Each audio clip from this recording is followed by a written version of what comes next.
امریکہ کے صدر ٹرمپ نے کہا ہے کہ ہم سب سے پہلے ایران کو ختم کرنا چاہتے ہیں، یقینی بنائیں گے کہ آئندہ ایرانی قیادت امریکہ اور اسرائیل کو دھمکی نہ دے سکے۔ بولے مجتبیٰ خامنہئی بطور رہبر معظم قبول نہیں، مجتبیٰ خامنہئی والد کی پالیسی جاری رکھیں گے۔ وینزویلا کی طرح ایران میں بھی مجھے نئی قیادت کے انتخاب میں شامل ہونا ہوگا۔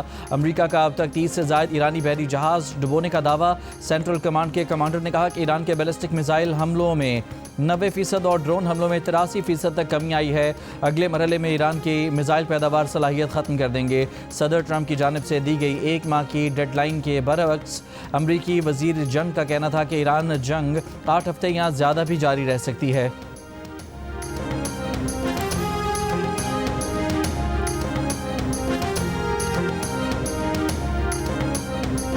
ایرانی پاسداران انقلاب کا کلسٹر بموں سے لیس خیبر شکن میزائلوں سے تل ابیب پر حملہ۔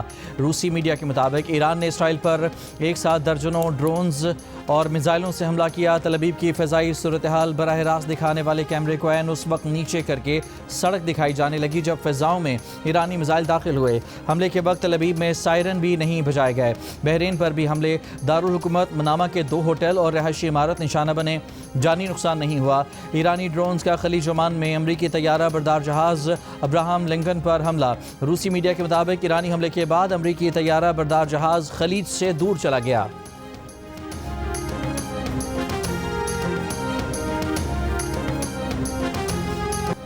امریکہ کا ایران میں زیر زمین میزائل اڈے پر حملہ، زوردار دھماکے۔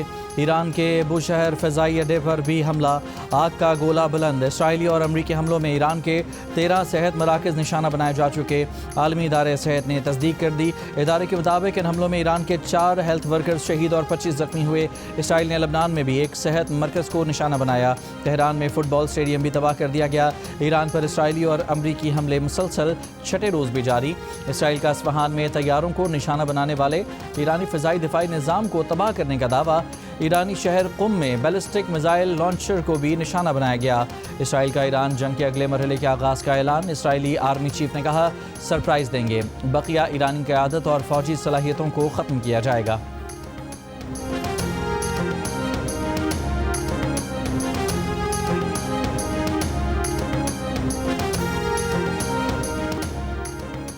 مشرق وسطیٰ میں امریکی اور اسرائیلی اہداف پر ایران کے جوابی حملے۔ ابوظہبی میں ڈرون کا ملبہ گرنے سے 6 افراد زخمی، زخمیوں میں پاکستانی اور نیپالی شہری شامل۔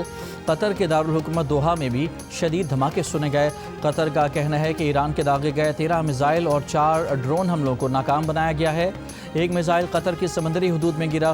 ایرانی فوج کا کہنا ہے کہ اس نے عراق کے شہر اربیل میں امریکی فوج کے اڈے کو ڈرون حملے سے نشانہ بنایا۔ ایرانی پاسداران انقلاب کے مطابق خلیج فارس کے شمال میں امریکی آئل ٹینکر کو میزائلوں سے نشانہ بنایا گیا، جس کے نتیجے میں جہاز میں آگ بھڑک اٹھی۔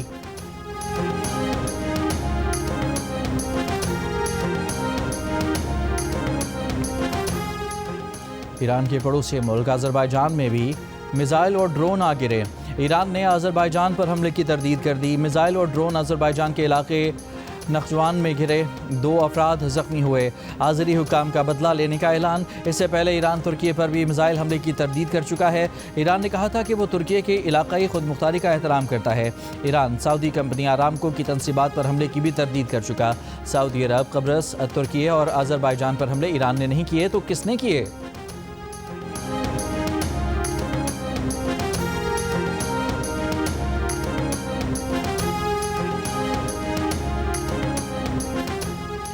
ترک صدر طیب ایردوان کی آذربائیجان پر ڈرون حملوں کی مذمت۔ ایران کو انقرہ کے ساتھ اپنے تعلقات کو نقصان پہنچانے سے گریز کا مشورہ۔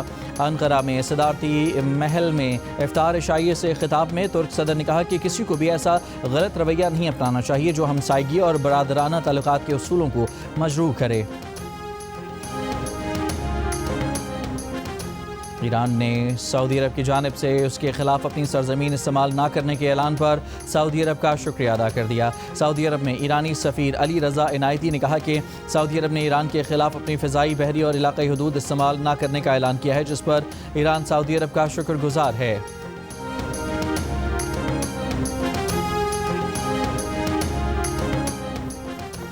سری لنکا کے قریب دوسرے ایرانی بحری جہاز کو ڈبونے سے بچا لیا گیا۔ سری لنکن صدر انورا کمارا ڈسانائکی نے کہا کہ ایرانی بحری جہاز حفاظتی تحویل میں ٹرنکومالی بندرگاہ منتقل کیا جا رہا ہے۔ جہاز پر 208 افراد سوار ہیں۔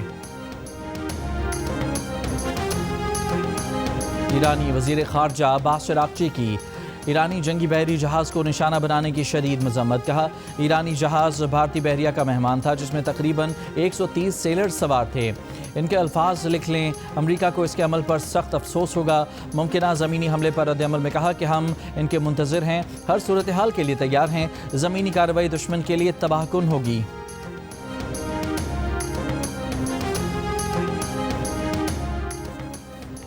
اقوام متحدہ میں اسرائیلی سفیر ڈینی ڈینن نے ایران کو خبردار کیا ہے کہ آبنائے ہرمز میں جہازوں کو روکنا اس کے لیے مشکلات بڑھا دے گا۔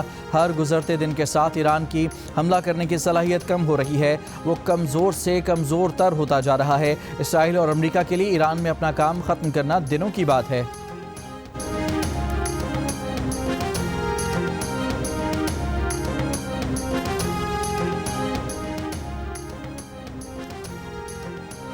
اقوام متحدہ کے سیکرٹری جنرل انٹونیو گوتریش نے کہا ہے کہ اس وقت جوہری ہتھیاروں کے استعمال کا خطرہ دہائیوں میں سب سے زیادہ ہے۔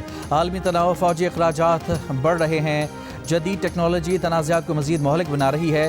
سیکرٹری جنرل اقوام متحدہ نے کہا کہ دنیا میں امن کے خواب کو خطرہ ہے۔ عالمی رہنما کشیدگی میں کمی کے اقدامات کریں۔ اقوام متحدہ کا عالمی توانائی کی سپلائی متاثر ہونے سے پیدا صورتحال پر اظہار تشویش۔ ترجمان اسٹیفن ڈوجارک نے کہا کہ سب جانتے ہیں تیل اور گیس کی قیمتوں میں اضافے کا براہ راست اثر ہر چیز پر پڑتا ہے۔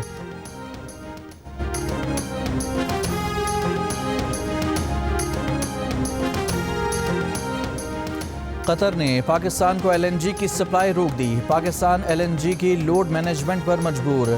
پیٹرولیم ڈویژن کے ذرائع کے مطابق قطر گیس نے پاکستان کو بتا دیا مارچ کے لیے قطر سے 8 LNG کارگوز آنے تھے، صرف 2 ہی آ سکے ہیں۔ سوئس صدر نے رمضان میں گیس کا شیڈول بدل دیا۔ سحری کے لیے صبح 3 سے 9 بجے گیس اور افطار کے لیے دوپہر 3 بجے سے رات 9:30 بجے تک گیس ملے گی۔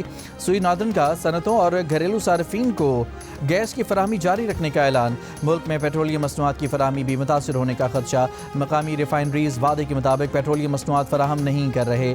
آئل مارکیٹنگ ایسوسی ایشن نے خبردار کر دیا۔ وفاقی وزیر خزانہ محمد اورنگزیب نے کہا ہے کہ پاکستان کے پاس پیٹرول، ڈیزل اور فرنس آئل کے کافی ذخائر موجود ہیں۔ LNG اور LPG کی سپلائی پر بھی روزانہ کی بنیاد پر جائزہ لیا جا رہا ہے۔ Pakistan hockey team world cup میں رسائی سے صرف 1 قدم کی دوری پر۔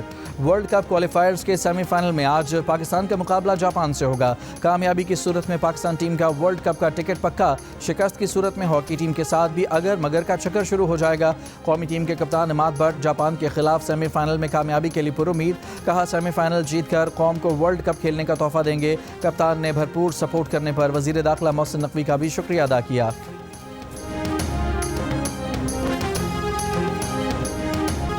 اور جیو کی فخریہ پیشکش خوش نصیبی کا دوسرا ٹریلر ریلیز کر دیا گیا۔